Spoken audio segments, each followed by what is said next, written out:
begin each day as if it were on purpose. All right, how many of you have ever had something taken away from you in your life only to realize how much you appreciated it after it was gone? All of us, right? So my talk is actually on the power of appreciation, and I learned about appreciation in a pretty significant way when something pretty important got taken away from me, and that was actually my professional baseball career.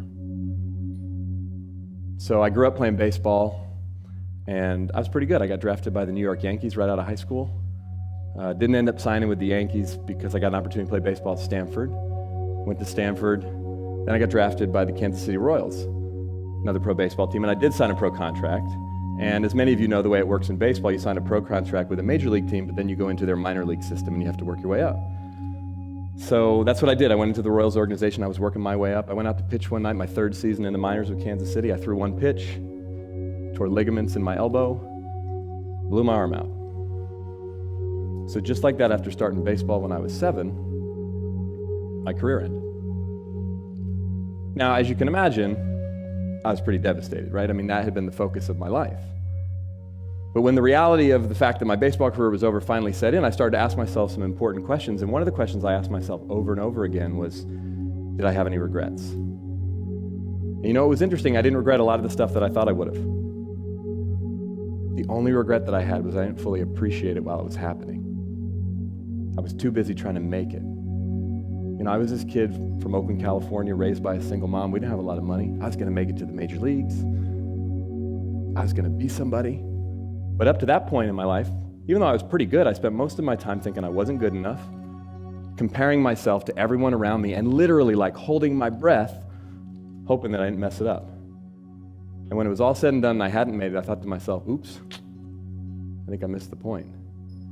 How many of you can relate to this in your own life?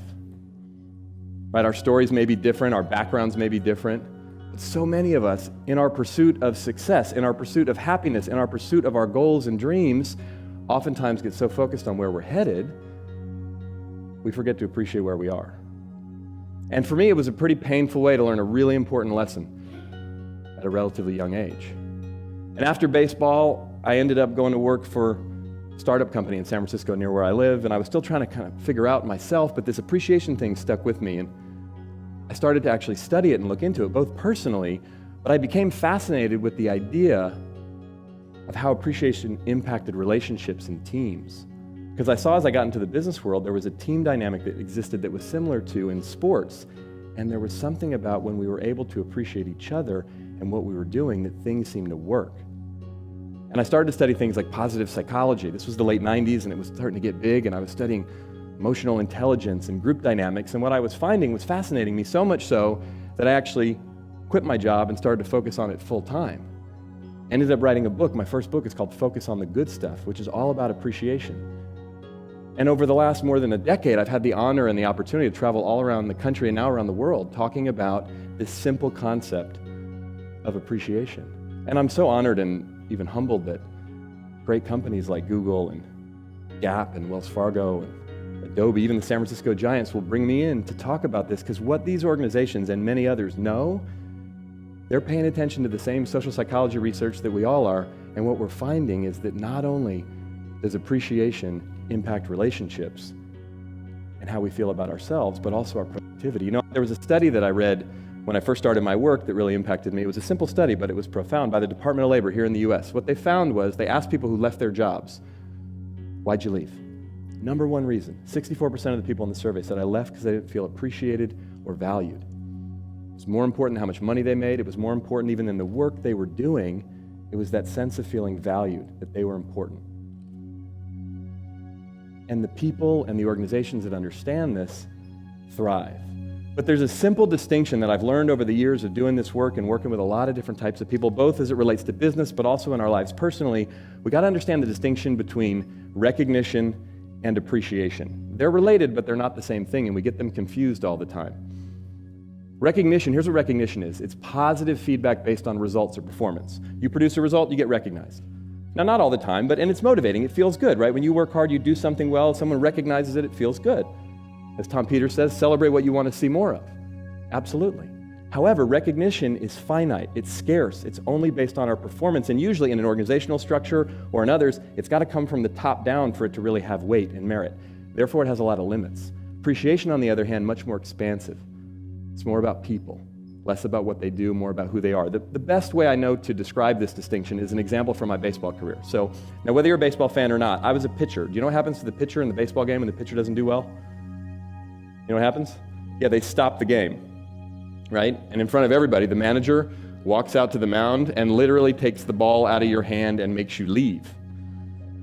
It's pretty embarrassing. Can you imagine? Imagine you're at work and you're like in the middle of a big project and you're doing something and you make a mistake, like a big one. You know, it blows the deal, it costs something big. And then right as soon as you hit the email that makes the big mistake or whatever, your boss bursts in and goes, "Hey, you, come over here." And you have to stop what you're doing and pick up your stuff and walk out. And then someone else comes in and sits down at your desk and starts doing your work for you. And oh, by the way, thousands of people are watching this happen. You imagine that'd be kind of embarrassing, right? That's what it's like to get taken out of a game.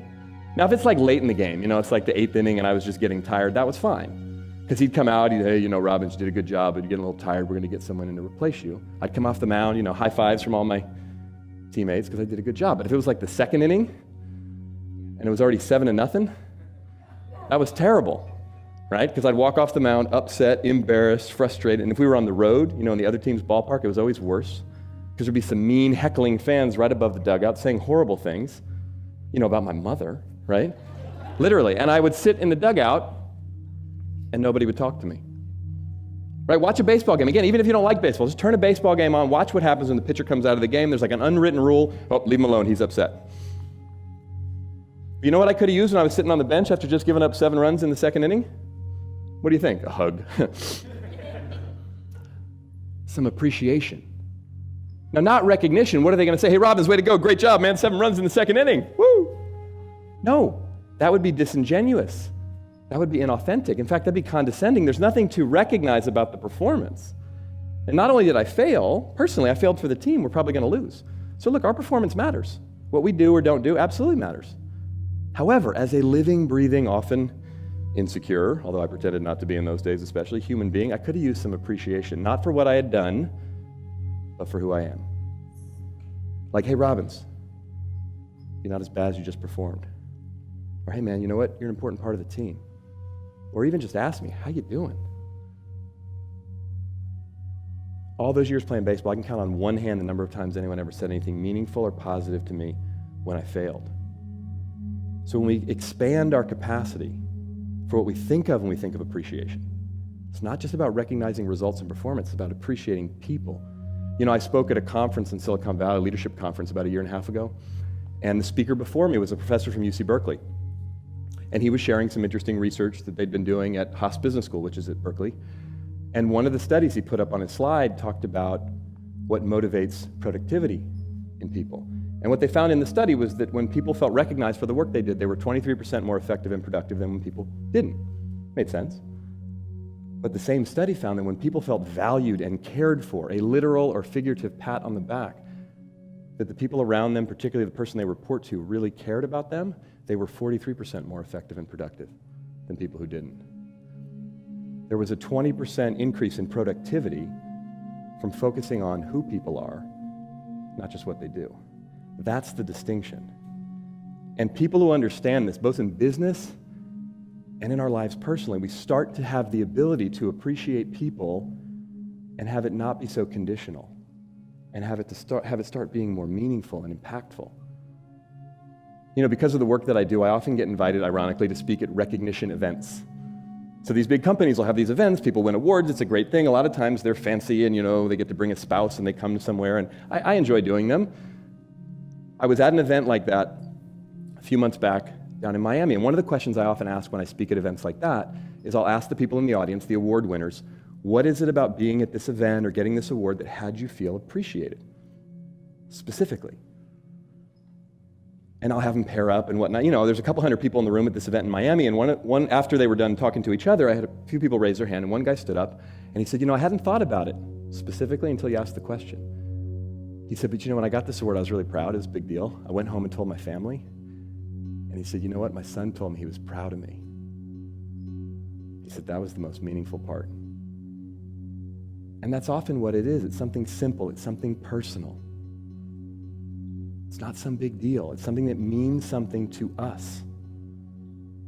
So what can we do? What are some simple things that you can do, that we can do to start expressing our appreciation for other people more effectively? Well, the first thing we got to do is we got to look for it. You know, there's a great saying, you almost always find what you look for. And we got to look for it. How many of you notice with some people, it's hard to find sometimes? You ever notice that? You got to look hard. But remember, appreciate doesn't mean like, doesn't mean agree with, doesn't mean, hey, let's be best friends and let's go hang out. It means recognize the value of. You can recognize the value of any human being at any time for any reason. It's less about them and more about you. When we look for it, we find it. Second thing we got to do is create practices or make a commitment to actually do it. It's a simple concept. We all understand it. But just understanding it doesn't make it happen. You know, I was speaking at an event in San Diego actually just this week. And after I got done speaking, I was over signing some books, and a guy came up to me and he said, Mike, I'm so inspired. I want to start appreciating my teammates more. I'm going to start appreciating my clients more and my wife. And he said, but I know that I probably won't stay inspired. And I said, you're right. It'll wear off. That's what happens. We get inspired, and then we're not so inspired. I said, so what you got to do is figure out what simple practice can you put in place. And I suggested to him, just tell people. Tell your wife. Tell your friends. Tell your coworkers. I also suggested to him something very simple, but a lot of people that I work with, a lot of the best leaders I work with do this. Put it in your calendar, schedule it as a reminder. After a while, you won't have to keep reminding yourself.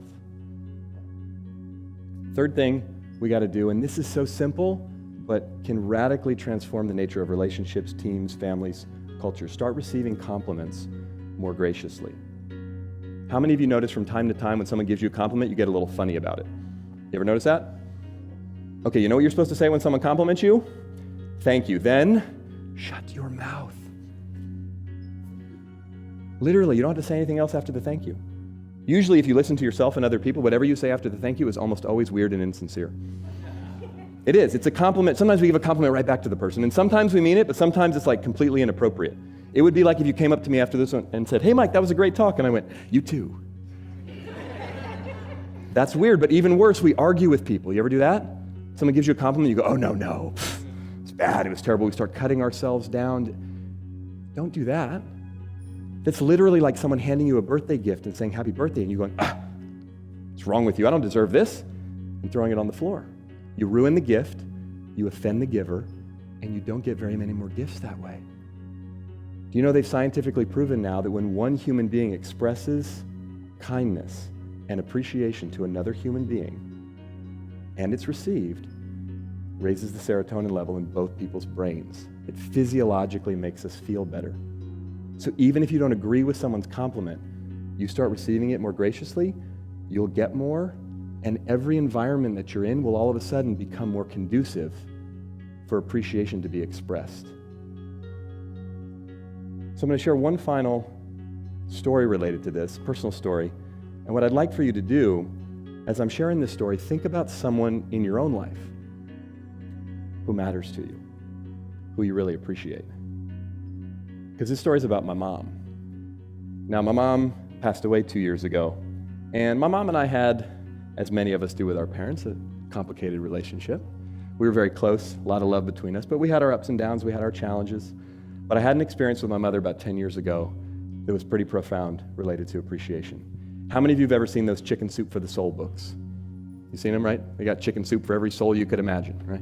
Now, I've loved these books. They've been out now for about 20-some years, and I used to buy them as gifts, and I had a bunch of them at home, and about 10 years ago, I got an email, and they said they were coming out with a new Chicken Soup book, and they were looking for stories. And I got excited because this one was called Chicken Soup for the Single Parent Soul. And my mom and dad had split up when I was 3, and my mom had raised me and my older sister as a single mom, and I decided I wanted to write a story and send it in. And the story I decided to write was called Mom Taught Me to Play Baseball. Because she did. She'd actually been a PE teacher, and since my dad wasn't around, my mom was the one that taught me how to throw and catch. She went to all my T-ball games, all my Little League games, all my Youth League games, high school games. She used to come see me play down at Stanford. She'd even fly to come see me play when I was playing in the minor leagues. So I wrote a story acknowledging her for everything she'd done and sacrificed and all that. Now, I didn't tell her about the story. I told my wife, Michelle, but I was a little nervous about it. I wasn't doing much writing at the time. I was kind of insecure about it. I sent it in. I didn't think it was actually going to get accepted in the book. I got an email back a few weeks, actually it was a few months later, and they said, hey, congratulations, your story's going to be in the book. And I was all excited. I told Michelle, I said, hey, I got to call my mom. And she said, don't call her. I said, what do you mean don't call her? She said, what if you wait till the book comes out? You could surprise her. Oh, that's cool. So I emailed back to the Chicken Soup folks. I said, when does the book come out? They said 14 months. 14 months? I'm pretty good at keeping a secret, but that's a long time, right? So I told Michelle, I said, hey, 14 months. She was like, whoa. And she said, okay, look, let's not tell your mom. In fact, let's not tell anyone so she doesn't find out. And amazingly, we did it. We kept the secret. 14 months passed. The book came out. My mom didn't know. Nobody knew. The book came out right around my birthday in February. Got a copy of it. I wrapped it up. We were having dinner at our house, just the family, just us. And after we had dinner, we sat down in the living room because they had some gifts for me. And I turned to my mom and I said, hey, Mom, before I open up my presents, I actually have a present for you. And I handed it to her. She said, oh, honey, it's very sweet, but it's your birthday. I'll look at it later. Now she's like messing up my plan, right? So Mom, I know it's my birthday, but do me a favor. Would you just open it up? Okay, and she's a little annoyed. Okay, oh, how nice they did one for single parents. Okay, I'll read it when I get home. I said, hey, Mom, listen, I read the book, and there's a story in here. It really reminds me of you. I said, in fact, I put a bookmark. It's on page 294. Would you do me a favor? Would you read it out loud to everyone? And now my mom is like, annoyed. What? Okay, fine. And she's like flustered and annoyed, and she doesn't want to do it. But okay, fine. Takes the book, starts to read with no idea what it is. First line of the story says, on June 1st, 1995, I was standing on the pitcher's mound at Rosenblatt Stadium in Omaha, Nebraska, about to throw my first pitch in the College World Series. And my mom looks up and goes, this guy pitched in the College World Series. Totally not getting it, right? And then she starts to read the second line, and she stops. And she looks at me. And she looks at the book, and you could see her brain was working really hard, right? And then all of a sudden, her eyes got big, and you could see that she got it, that the story was about her, and that I wrote it. And she dropped the book, and she started to cry. And I leaned over to pick up the book off the floor. By the way, at this point, we were all crying. I picked up the book off the floor, I handed it back to her, and I said, hey, Mom, if you don't mind, could you read the rest of it? And she did. My mom read that entire story out loud to all of us. And you know, it was a big deal for me, personally, professionally, to have that story published in that book. I was proud of that, absolutely. But by far, the most meaningful aspect of that, and especially now, was being able to give it to my mom and appreciate her in that way. That's how powerful it is. Whether we do it in a big dramatic way or we do it in a simple day-to-day way, when we take the time, when we're willing to look for and find the things we appreciate about the people around us and let them know, it's one of the greatest gifts we can give to them, and it's a gift for us as well. That's the power of appreciation.